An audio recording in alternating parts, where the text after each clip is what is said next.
Only in the Philippines. SSS, sarili mong pera, pinapautang sa'yo.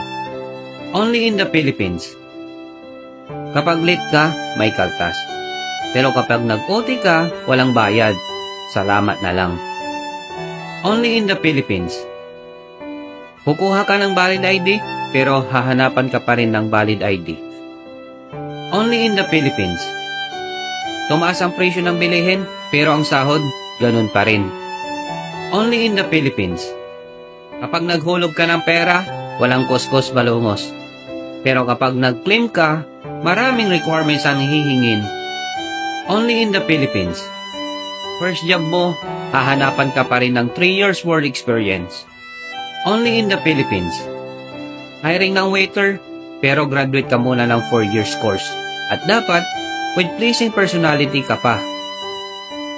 Ikaw, ano ang karanasan mo bilang Pilipino?